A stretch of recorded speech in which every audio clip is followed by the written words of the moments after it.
I want a provider and I want my own money. Like, I want to be married, but I still want to have my own financial freedom. And often when it comes to these type of money conversations for married women online, it's usually either or. And I want to talk about what it looks like to be yes and. So in this video, we're going to talk about what financial freedom can look and feel like for a woman inside a healthy, loving marriage. And whether you're currently married or you're desiring to be married, this is a really good conversation. And I'll obviously share some practical tips that you can apply moving forward. And so if you're new here or returning, hey girl, hey, my name is Joshlyn and I'm the founder of Maximize Money, where I teach women how to invest their first $100 in the stock market and build long-term financial freedom on their terms. And as I mentioned, we're going to talk about marriage and money because the conversations I'm seeing online are real ghetto, and I believe in abundance, okay? As a woman, as a married woman, as a mom, it don't matter. I believe in abundance for all women. And so what made me start thinking about this conversation more is I listened to Emma Grede's podcast. If you don't know who that is, please get into it. I'll link it below. She had a divorce attorney on there. And if you don't know, Emma Grede is married. The divorce attorney was divorced. But she talked about a lot of good things. Number one, how important it is for women to have prenups. Number two, how many women enter marriages and don't know what's going on, like they turn a blind eye. Number three, more and more women are out earning their spouses and being left with nothing, and it just was so interesting to me as someone who literally loves to talk about money all day. Like, it made me realize that, like, wow, like a lot of women and men, but I mean, my channel's for women, a lot of women don't think about these kind of things when they get married, or they already are married, and you may say, oh yeah, like I actually probably should have got a prenup. And even the conversation around prenups, like online, it's like, oh, you're preparing for divorce before you even get married. It's like, actually, no, marriage is a business. And I love that the woman, I can't think of her name, but again, I'll link the podcast episode below. She talked a lot about how marriage is a business. And yes, we marry for love and all of these things, but like ultimately your partner, this is your partner in life, and you really want to make sure that you're choosing wisely and you're having the difficult conversations before you get married. So one thing that really stood out to me that's really a big lesson that we can apply now, you and I, is that being provided for is not the same thing as being financially independent. If anything, you want to make sure that you are provided for, and that doesn't have to be just money, but like you can provide for yourself as well. Like a lot of women, get married really young, and it's like you may not have anything. You may feel like, oh, actually, I don't need a prenup, or like he'll never do this, he'll never do that. And it's like, actually, it's kind of cool to have your own thing going on. It's kind of cool to have your own thing going on. And one thing that the woman mentioned in the podcast is that a lot of women get married and maybe they assume that their partner is really good at money, because historically society says that men are better at money management. And I have quickly learned that that's not true, and I'm not even married yet. But no, like the person who is better at money in the marriage, I personally believe should be managing it. But even if you are the woman and you feel like you're not better at money, you should still be hands-on with what's happening in your money, like what's happening with money in your household. Like, again, she mentioned that a lot of women just don't know what's going on. They don't know that their spouse had $80,000 in debt. They don't know that their spouse has some money challenges, some money struggles, that aren't discussed out loud. And so like that really helped me think differently about, okay, like what are some conversations that I need to be thinking about having with my potential partner, which I don't have one. But like, because I am a money coach, like I'm sure he's gonna be like, dang, you really in my business. Like, why do you want to know everything? And it's like, you have to be transparent. And I think a lot of times we seek transparency, with fidelity and, emotions and your mind and your thoughts. But like money is the cause of a lot of divorces as well. So it's like knowing that you can provide for yourself can really take the pressure off your partner, number one. But two, it can ensure that no matter what happens, God forbid he's in a car accident, something crazy happens, and now you have to be the person paying the bills in the household. You want to make sure that you know where everything is, and that you can pick up the slack if needed. Because I just feel like gone are the days where you're expecting a man to 100% provide for us, girl. Like, it's 2026. Women got jobs. Women have autonomy over our lives and over our body, over our money. And I just want more women to release this, oh, I turn my brain off around my man, and actually be like, I just relax around my man. You know, there's a difference between turning your brain off and just relaxing, because I do believe a man should make a woman's life better. You know, women always give. We overgive. We're just nurturers. You want to make sure you have a partner that's pouring back into you and that sees you as a partner, not somebody you can dictate. Which leads to the second point, is your own money gives you options. I think back to a job that I had. It was a little temporary job, and I was going to lunch, and I invited one of my coworkers. And I want to say this was probably her first job in a long time, because she had babies back to back, and I don't have no kids, but I know that when you have kids, you know, you can take some time off from work and stuff. But her husband actually didn't even want her to work. Like, she decided to do it herself. But like, because we were both kind of fairly new on the job, she didn't have money yet. Like, the checks hadn't started hitting. And so she was like, oh, like, I have to call my husband and see if he can send me money. And I'm like, wait, why do you have to call him and see if he can send you? You don't have no money, girl. This is crazy. And I didn't say this. I just was confused on why she had to call and have him send money. Like, it made me think, do you not have a bank account? Like, I had a lot of internal questions that I just didn't get into, but it felt very 1960s, you know, where we really couldn't do much. We couldn't own bank accounts. We couldn't own homes. We couldn't do a lot, you know. We were seen as less than, and to a certain extent, we still do, you know, in society. Like, it's very patriarchal. You can be here, you can be Caribbean, you can be African. It's very patriarchal, and it just made me realize that, number one, this was a temp job on top of my main job that I was doing for a temporary season, but it just made me grateful that I had the freedom and autonomy over my money, because I got to do what I wanted to do, and I didn't have to call and ask him. So one thing that I love to see in marriages is like a joint account and two separate accounts. Again, I'm not married, but that's what my structure is going to be, whether my husband agrees or not.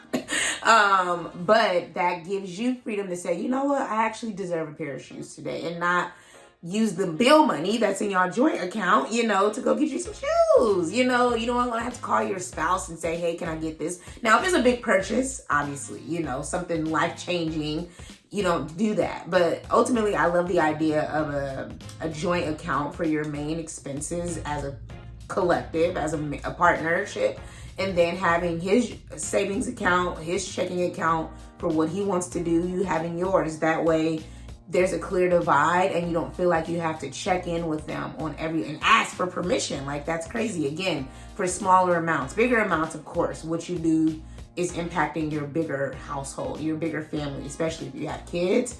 But like, I don't believe in 100% having a joint account and no other accounts. Like, have a savings for any kind of family goals you have. Like, I already know I want to be able to get real estate and stuff with my man. Okay, I already got a home.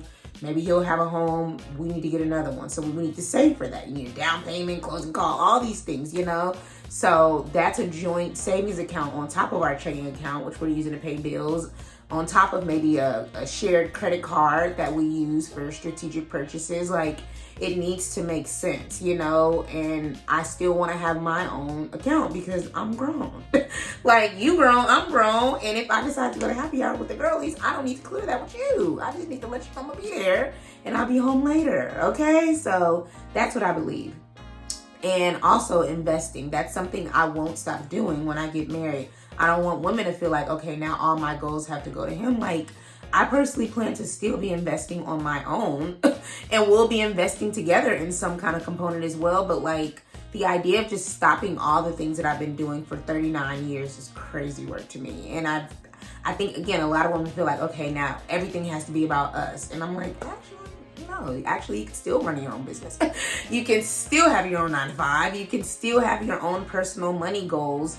And if investing is one of them that you're interested in beyond your 401k, that's where I help you, okay? Because again, a lot of women just lean to their partners to do it, and it's like, you actually might be better at it. You've never even tried, and I want to be here to encourage you, to help you try, and also to educate yourself. Like, that's why I'm not a financial advisor, because as an advisor, we're already comfortable with just giving our money to somebody else. Like, actually, no, You need to know what's going on within your household's money. You need to know how to manage your own money. You need to know how to grow your own money in the form of investing. And specifically for me, investing in the stock market. That's what I help women do. I help them invest their first $100. And I have a whole program. It's called the Invest Your First $100 VIP Experience. It's a one-on-one private, experience with you and I, where over the course of 30 days, I help you open your own investing account. Maybe you decide to do a joint one, but as a woman, again, understanding that you can grow your own money, you don't have to wait on a partner or a financial advisor,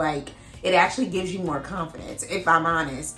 The program is a 30-day experience where we, again, open your first investment account, not a 401k, because you likely already have that. But what we need to be doing is thinking beyond our 401k and growing our money outside of our companies, outside of our businesses, because that's our money, no matter what the company does. And y'all know these companies are not loyal, okay? Layoffs are still happening. They're still happening.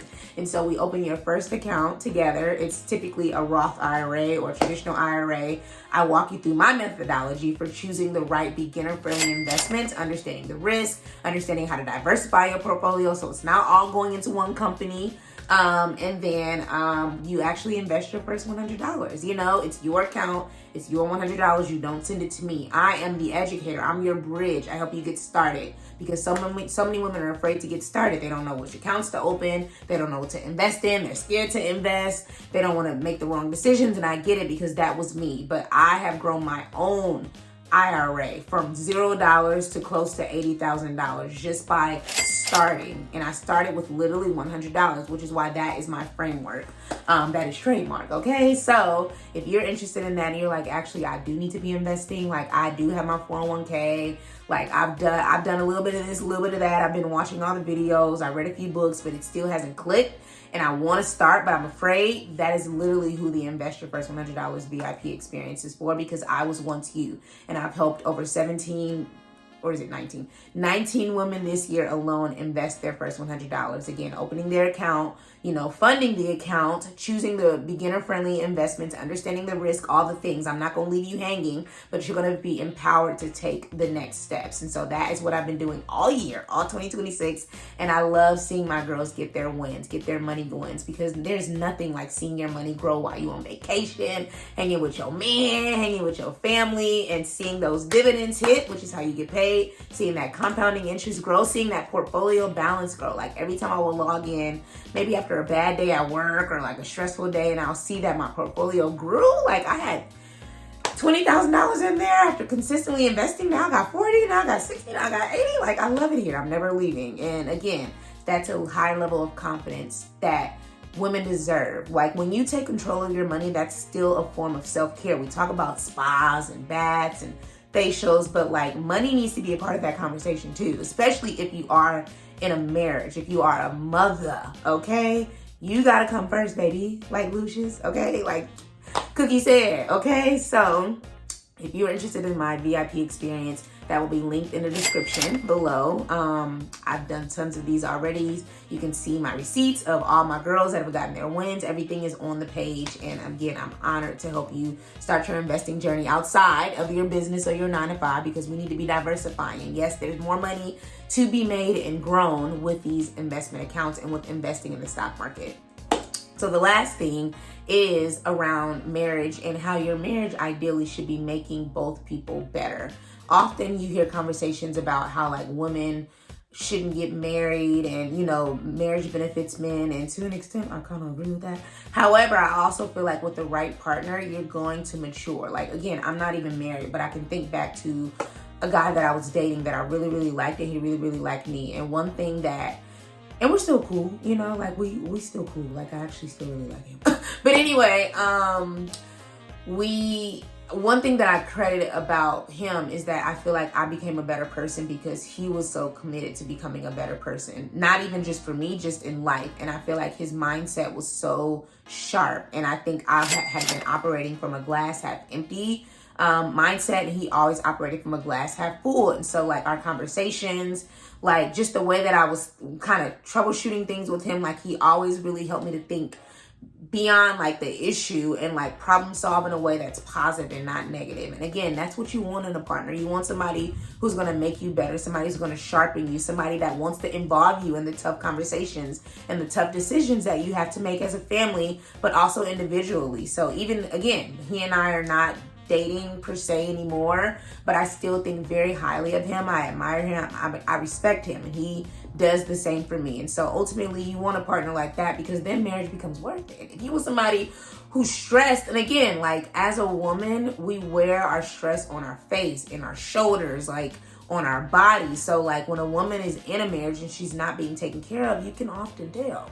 Or she covers it up with a bunch of makeup, but like at some point she's going to break down, and I don't want that for her. So like marrying well, not just financially, but emotionally, mentally, spiritually, all the leads, as I like to say, is so important. So like, again, the marriage should be making you, like getting married to this person should be a boost in life, you know, not again just financially, but I think a lot of people are just so desperate to get married, and that's why the divorce rate is so high, because you're letting timelines in society. And baby, I'm about to be 40 next year. I'm literally 39. Like the only thing next is 40, and the fact that I am just now like, you know what, I could probably get married. You know, like I had to go through a lot, and I'm so grateful to have my own SHIT, my own home, my own investment portfolio, my own business. Like none of these things will change. If anything, I'm probably gonna find my man while I'm doing all this stuff, and he's gonna be on the same wavelength, and we're just gonna do bigger and better together. So that's what you want in marriage. So yeah, that's what this video is about. Again, I'll link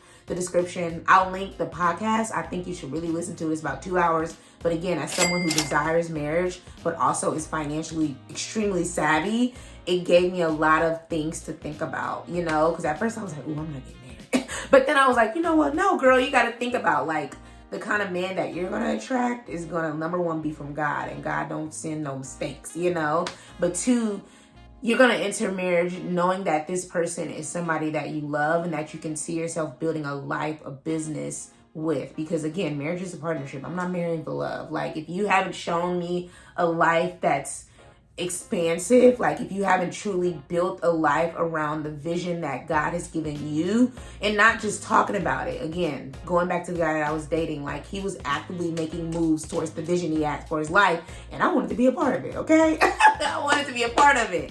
And so like if you're not living a life that I desire to be a part of, then I don't even need to talk to you. You feel me? So like stand your ground and be selective as women. Again, most of these men, I hate to say it out loud, but I'm gonna say it out loud. Most of these men are not going to marry. I hate to tell you. A lot of us are doing better than them. And again, I want my man to be doing better than me in certain areas. Does that mean he needs to be a millionaire, own 10 doors? No, but he needs to be doing something better than me so that we have something that we can sharpen one another with. And so be selective, ladies. Don't just marry anybody that gives you attention. Don't go on dates where everybody gives you attention. Married women, if you're in a situation where that man ain't making your life better, then what are we doing? I'm not telling you to hurry up and go divorce, but like, what can you be doing to better the partnership? Maybe that's getting better with your own money, pouring back into your own goals, like just making yourself better, because I do believe iron sharpens iron. So I don't give marriage advice. That's just what I would wanted somebody to tell me if I was married. So that's all for the conversation, but I'd love to hear from you. What does financial freedom for a woman inside a healthy, loving marriage look like, or partnership look like for you? Let's continue that conversation below in the comments. And if you like these type of conversations, go ahead and like, comment, subscribe. Share this video with somebody who is married, someone who desires to be married. I think it's really beneficial for us to talk about marriage and money more out loud. And when I do get married, we're going to have a whole nother conversation about that, okay? And my man probably going to be sitting here for some of the conversations. But for now, baby girl is single and happy about it, okay? So if you like these type of conversations, again, like, comment, share the video, subscribe. All comments, likes, all that stuff helps more women see this type of content, which is what I want. And if you, again, want to continue this conversation and learn more about money and just womanhood, watch the next video that pops up on the screen. See you over there.